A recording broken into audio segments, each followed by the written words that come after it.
আসসালামু আলাইকুম।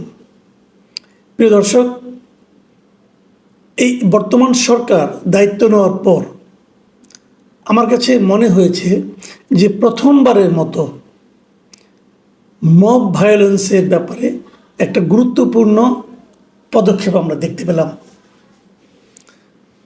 এতদিন মব ভায়োলেন্স ছিল একটা অপ্রতিরোধ্য ব্যাপার। কেউ সিদ্ধান্ত নিল মব তৈরি করবে, কোনো একটা বাড়ি, কোনো একটা স্থাপনা ভাঙচুর করবে, কাউকে পেটাবে, কাউকে অর্ধমিত করে পুলিশের কাছে সোপর্দ করবে। এগুলো ছিল খুব স্বাভাবিক ঘটনা। এ সমস্ত ঘটনার কোনো প্রতিবাদ ছিল না, কোনো প্রতিকার ছিল না, কারো কাছে বিচার চাওয়া যেত না। যে বিচার চাইতে যাবে তাকেই ট্যাগ লাগিয়ে দেওয়া হতো যে স্বৈরাচারের দোসর। এবং এটা খুব একটা সহজ কাজ ছিল। দু তিনজন ছেলে বলল যে ওইখানে স্বৈরাচারের দোসর একটা মিটিং করতেছে, ওতে ভাঙচুর করো, যে আগুন ধরিয়ে দেওয়া হলো। এগুলো আমরা বহুবার দেখেছি, ঢাকা শহরে দেখেছি, ঢাকার বাইরে দেখেছি। একজনের বাড়ি লুটপাট করা, আগুন ধরিয়ে দেওয়া কোনো ব্যাপার ছিল না। কেউ কোনো অ্যাকশন নিত না, বরঞ্চ কোনো প্রতিরোধ করতে এলে যারা প্রতিরোধ করতে এসেছে তাদের বিরুদ্ধে মামলা হতো। এক ভয়ঙ্কর অরাজকতা দেশ জুড়ে ছিল, চলছিল, চলতে দেওয়া হচ্ছিল। এবং সরকারের পক্ষ থেকেও এদের ধরার ব্যাপারে যে কোনো একটা তোড়জোড় তা লক্ষ্য করিনি, বরং উল্টো দেখা গেছে এক ধরনের অসহায়ত্ব।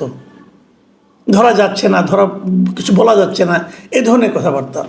কিন্তু এই প্রথমবার আমরা দেখলাম কোথায়, রংপুরে দেখলাম যে মবের ব্যাপারে সেনাবাহিনী একটা খুবই গুরুত্বপূর্ণ পদক্ষেপ এবং কার্যকর একটা পদক্ষেপ নিয়েছে।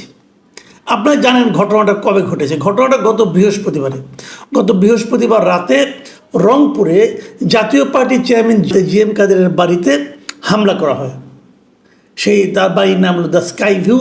সেখানে আচমকা হামলা, দরজা জানলা ভাঙচুর করা হয়। ওখানে একটা মোটর সাইকেল ছিল, তাতে আগুন ধরিয়ে দেওয়া হয়। এবং এই ঘটনাটা ঘোষণা দিয়ে কিন্তু হয়েছে তারা সেটা করবে। কেন জিএম কাদের রংপুরে এলো এটা নিয়ে তাদেরকে আসতে দেওয়া হবে না, এটা কোন আইনে পরে কেউ জানে না, কেউ কিছু বলতে পারবে না। জিএম কাদেরকে স্বৈরাচারের দোসর হিসেবে আখ্যায়িত করে তার বাড়িতে হামলাটা চালানো হলো। এর সঙ্গে বিএনপিও জড়িত ছিল বলে কেউ কেউ বলছে। বৈষম্য বিরোধী ছাত্র আন্দোলনে কিছু নেতা ছিল বলে বলা হচ্ছে। এখানে এটা একটা ভিডিও ফুটেজ পাওয়া গেছে।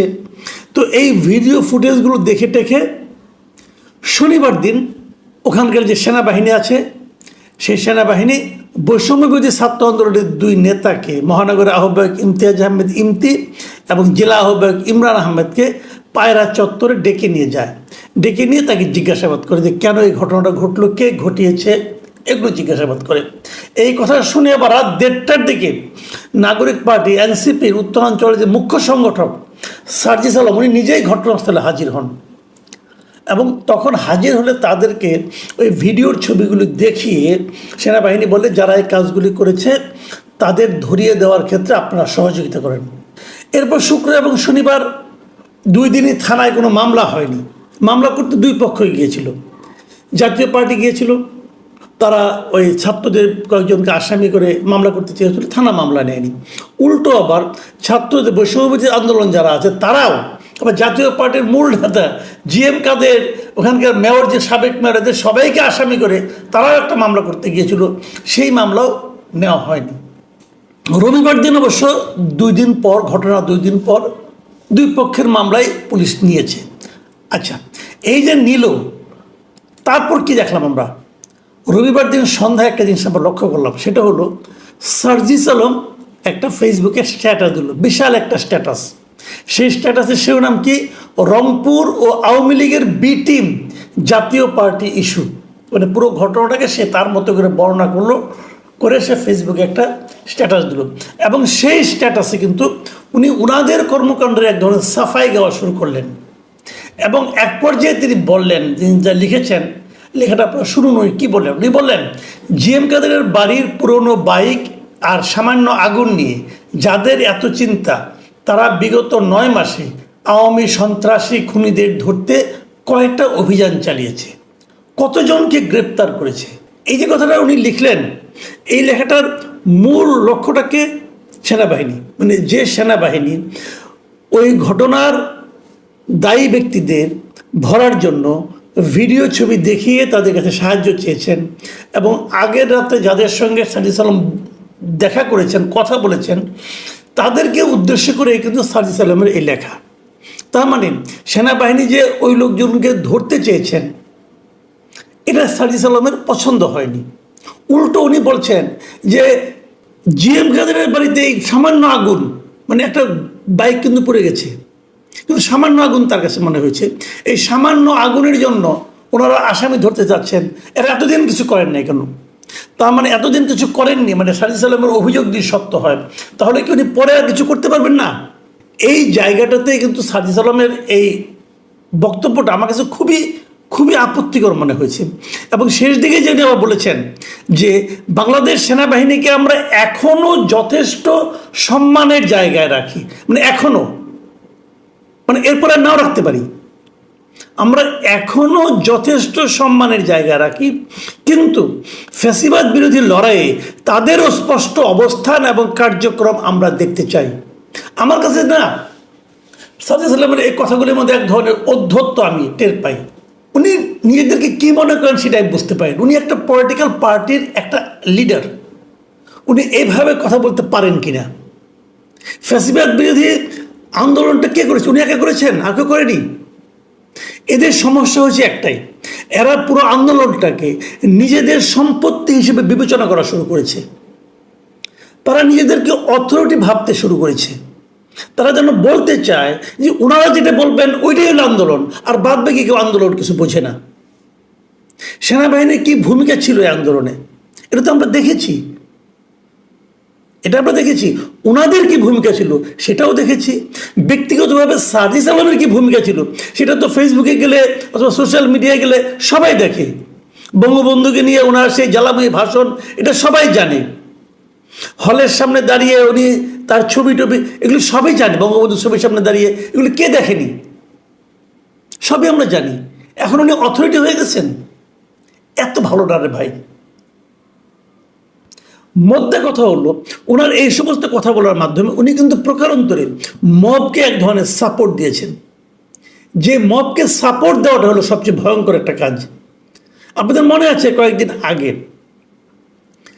সেনা কর্মকর্তাদের সঙ্গে আপনার সেনাপ্রধানের একটা যে বৈঠক ছিল, সেই বৈঠকে যতটুকু খবর আমরা বাইরে পেয়েছিলাম, বিভিন্ন মাধ্যম থেকে এসেছিল, সেখানে কিন্তু মবের বিরুদ্ধে সেনাপ্রধানের একটা দৃঢ় একটা প্রতিজ্ঞার কথা প্রকাশিত হয়েছিল, এবং উনি বলেছিলেন আর কোনো মব আমরা দেখতে চাই না। এবং আপনি এটাও জানেন যে সেনাবাহিনীর এখন একজনের ম্যাজিস্ট্রেসি পাওয়ার আছে, তারা কিন্তু এই অ্যাকশনগুলোকে করতে পারে। ম্যাজিস্ট্রেসি পাওয়ার তাদের অনেক আগেই দেওয়া হয়েছিল। কেন তারা এতদিন মবের বিরুদ্ধে অ্যাক্টিভ হয়নি সেটা কিন্তু একটা রহস্যজনক ব্যাপার। এবং আমি এই বিবেচনার ওই মবের বিরুদ্ধে অ্যাক্টিভ না হওয়ার কারণে আমি কিন্তু ওই সময়ের সেনাবাহিনীর কার্যক্রমের সমালোচনা করি। তাদের উচিত ছিল, তাদের ম্যাজিস্ট্রেসি পাওয়ার দেওয়া হয়েছিল কেন? ব্যবহার করার জন্য নাকি নিয়ে ওই চুপচাপ বসে থাকার জন্য? তারা কোথাও ব্যবহার করেছিল আমি খুব একটা দেখিনি অথবা শুনিনি, অন্যতপক্ষে মবের বিরুদ্ধে ব্যবহার করেইনি। এই প্রথম আমি দেখলাম যে তারা মবের বিরুদ্ধে সোচ্চার হলেন এবং অ্যাক্টিভ হলেন। এবং আমি রংপুর স্টেডিয়ামে অবস্থিত যে সেনাবাহিনীর যে ক্যাম্প আছে, যা 72 পদাতিক ব্রিগেডের যে commander brigadier general Humayun Qayyum, এই ভদ্রলোককে আমি অবশ্যই ধন্যবাদ দেব যে উনি এই ঘটনাকে কেন্দ্র করে অত্যন্ত শক্ত অবস্থানে ছিলেন।